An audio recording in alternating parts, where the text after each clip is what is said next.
In the last video I published yesterday, many of you have asked me lots of good questions about this Carlinkit Android Media Box. So this video will be a Q&A video on those topics. To get the context of some of the questions and answers, you'll need to understand this concept first. So go watch my previous video if you haven't already. Yes, it does support split screen. So for example, I'm opening up my Chrome browser here. And in order to do the split screen, we tap this button and do the split screen here. So now Chrome is on one side while I can choose another app to be running on the split screen. So now I have Chrome and YouTube running on the right side. So I can also do 1/3, 2/3 splits.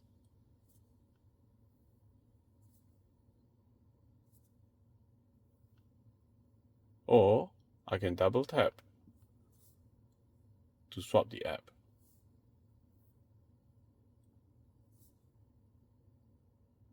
So for this split screen, the Android operating system treats this as a single current running app. So when I pull up my current running app, see this? This is my settings app, and it treats the split screen as one single running app. And to answer one of your questions, yes, we can run YouTube and Google Map Navigation on a single split screen. But like I mentioned in my earlier video, please stay safe. Please don't watch YouTube as you are driving.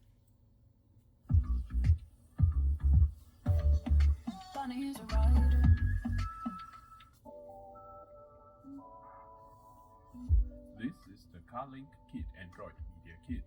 Plugging it into any car that supports Apple CarPlay, all of a sudden we can watch YouTube and Netflix and do so many things on our car infotainment screen. In fact, Carlinkit Media Kit functions like an Android phone, where we can install any apps from the Google Play Store. Oh, all of you would have noticed by now, the navigation bar of this Carlinkit is a floating button. So we just have to tap on the screen and we get the floating button.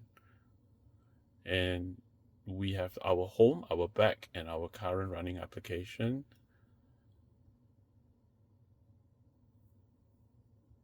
And this is Google Assistant. This will be the split screen, and then this is close all current application.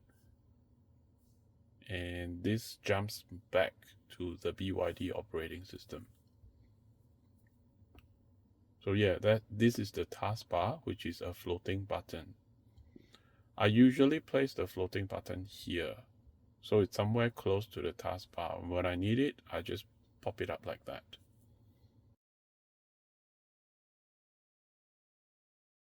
Some of you asked me if this Carlinkit can run without the data SIM to connect to the internet.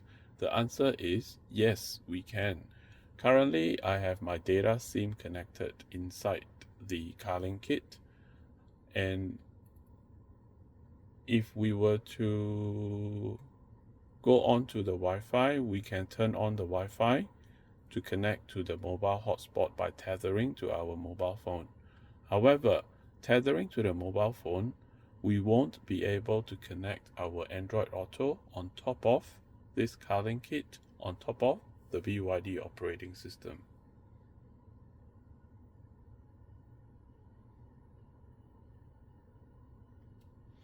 So once again, if you want to see how the Carlinkit runs on top of my BYD system, and I have Android Auto running on top of this Carlinkit, go watch my previous video.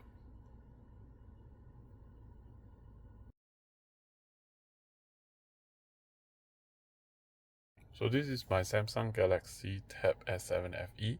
It's 12-inch, and my BYD Seal infotainment system is 15-inch. So you can see the size difference. That's the main difference. Apart from that, no, there is not much any difference.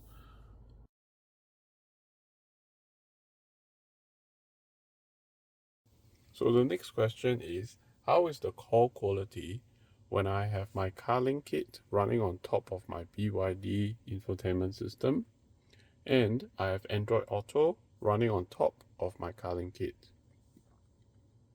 So let's give it a try.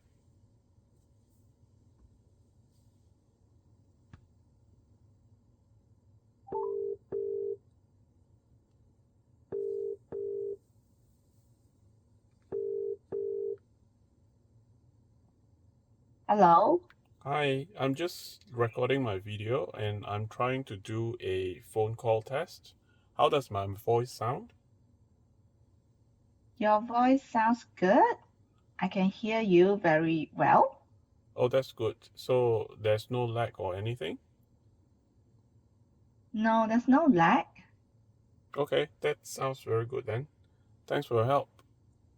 Bye. Okay, bye.